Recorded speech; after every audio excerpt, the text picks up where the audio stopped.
दोस्तों, भारत और इंग्लैंड के बीच आज तीसरा टी20 मैच खेला गया और ये मैच बेहद ही रोमांचक रहा। कभी लगा भारत ये मैच जीतेगी तो कभी लगा इंग्लैंड जीतेगी।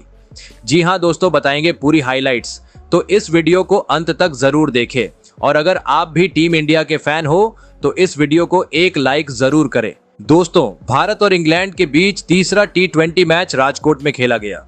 इस बार भी सूर्य कुमार यादव ने टॉस जीतकर पहले गेंदबाजी चुनी। बड़ी खबर यह थी कि मोहम्मद शमी की टीम में वापसी हुई। शमी 14 महीने के बाद प्लेइंग 11 में नजर आए। अर्शदीप को इस मैच में आराम दिया गया। इंग्लैंड की टीम पहले बल्लेबाजी करने उतरी और एक बार फिर फील सॉल्ट और बेन डकेट इंग्लैंड के लिए ओपनिंग करने उतरे। ये दोनों बल्लेबाज पिछले दोनों मैचों में फ्लॉप रहे थे। इंग्लैंड की टीम को उम्मीद थी कि इस मैच में वो कुछ कमाल करेंगे क्योंकि राजकोट की पिच काफी ज्यादा पाटा नजर आ रही थी। शामी पहला ओवर करने आए और दूसरी ही गेंद पर फील सॉल्ट ने एक चौका जड़ दिया, लेकिन उनकी ये पारी ज्यादा देर तक टिक नहीं पाई। अगले ही ओवर में हार्दिक पांड्या ने सॉल्ट को आउट कर भारत को पहली सफलता दिला दी। हार्दिक ने सॉल्ट को स्लोअर गेंद डालकर अभिषेक शर्मा के हाथों कैच आउट कराया। सॉल्ट सिर्फ 5 रन बनाकर आउट हुए। इसके बाद तीसरे नंबर पर कप्तान जॉश बटलर बल्लेबाजी करने उतरे। इसके बाद बेन डकेट ने ताबड़तोड़ बल्लेबाजी करनी शुरू कर दी। तीसरे ओवर की आखिरी गेंद पर उन्होंने मोहम्मद शामी को छक्का जड़ा और फिर यहां से उनका अलग ही रूप देखने को मिला। चौथे ओवर में तो डकेट हार्दिक पांड्या को लगातार 3 गेंदों पर 3 चौके जड़ दिए। डकेट यही नहीं रुके, इसके बाद 5वें ओवर में उन्होंने वॉशिंगटन को निशाना बनाया। इस ओवर में उन्होंने 2 बैक टू बैक चौके और एक छक्का जड़ा। डकेट 250 के स्ट्राइक रेट से बल्लेबाजी कर रहे थे, जिस वजह से 5 ओवर में ही इंग्लैंड ने अपने 50 रन पूरे कर दिए। रनों की गति कम करने के लिए छठे ओवर में कप्तान सूर्या ने वरुण चक्रवर्ती को अटैक पर लगाया।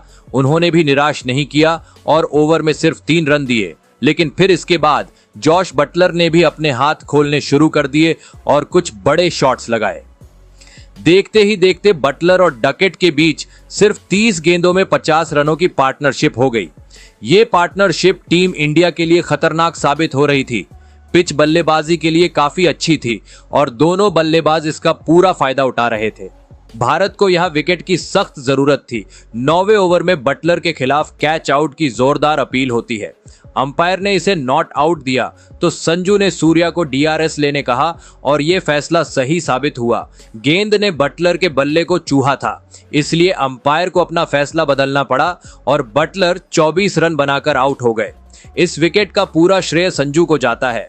बटलर के विकेट से मैच पलट गया क्योंकि इसके बाद इंग्लैंड की टीम बिखरने लगी। अगले ओवर में दूसरे सेट बल्लेबाज बेन डकेट भी आउट हो गए। उन्हें अक्षर पटेल ने आउट किया। डकेट ने 28 गेंदों में 51 रनों की पारी खेली। यहां से फिर मैच पलटने लगा।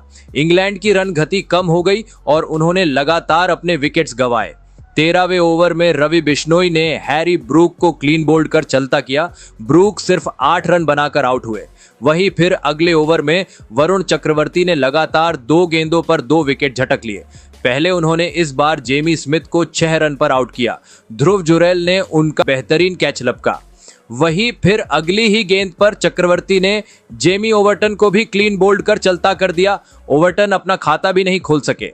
चक्रवर्ती यही नहीं रुके, इसके बाद उन्होंने 15वां ओवर में ब्राइडन कार्स को अपना शिकार बनाया। ये चक्रवर्ती का चौथा विकेट था। इसके बाद चक्रवर्ती ने जोफ्रा आर्चर को भी क्लीन बोल्ड कर दिया। इसी के साथ उनका मैच में 5 विकेट पूरे हो गए। चक्रवर्ती ने कमाल की गेंदबाजी की। T20 इंटरनेशनल में दूसरी बार उन्होंने 5 विकेट लेने का कारनामा किया। एक समय इंग्लैंड का स्कोर 80 रन पर सिर्फ 1 विकेट था और देखते ही देखते उनका स्कोर 8 विकेट पर 127 रन हो गया। हालांकि एक छोर से लियम लिविंगस्टोन अच्छी बल्लेबाजी कर रहे थे, वो लगातार चौके छक्के जड़ रहे थे। उनके वजह से इंग्लैंड का स्कोर 150 रनों के पार गया, लेकिन फिर हार्दिक पांड्या ने उन्हें ध्रुव जुरैल के हाथों कैच आउट करा दिया। लिविंगस्टोन ने 24 गेंदों में 43 रन बनाए। यहां से फिर आदिल राशिद और मार्क वुड ने सिंगल डबल लेकर इंग्लैंड के स्कोर को 170 रनों के पार पहुंचाया। इस तरह इंग्लैंड ने पहले बल्लेबाजी करते हुए 20 ओवर में 9 विकेट खोकर 171 रन बनाए। भारत की तरह से वरुण चक्रवर्ती ने सबसे ज्यादा 5 विकेट झटके। अब भारत के सामने 172 रनों का लक्ष्य था। पिच को देखते हुए ये लक्ष्य उतना बड़ा नहीं था। टीम इंडिया के लिए एक बार फिर संजू सैमसन और अभिषेक शर्मा ओपनिंग करने उतरे। अभिषेक शर्मा ने टीम को तेज शुरुआत दिलाई। तीसरे ओवर में उन्होंने मार्क वुड को बैक टू बैक 2 चौके लगाए, लेकिन दूसरी छोर पर संजू सैमसन एक बार फिर फ्लॉप साबित हुए। तीसरे ओवर में जोफ्रा आर्चर ने उन्हें शॉर्ट गेंद डालकर फंसाया और आदिल राशिद के हाथों कैच आउट कराया। सैमसन 6 गेंदों में सिर्फ 3 रन बना सके। हालांकि अभिषेक शर्मा ने अपनी ताबड़तोड़ बल्लेबाजी जारी रखी। चौथे ओवर में उन्होंने ब्राइडन कार्स को 2 शानदार चौके जड़े। हालांकि वो इस पारी को बड़ा नहीं कर सके।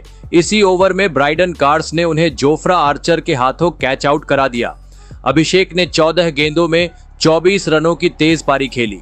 यहां से फिर तिलक वर्मा और कप्तान सूर्या कुमार यादव ने पारी को आगे बढ़ाया। सूर्या बेहतरीन लय में दिख रहे थे।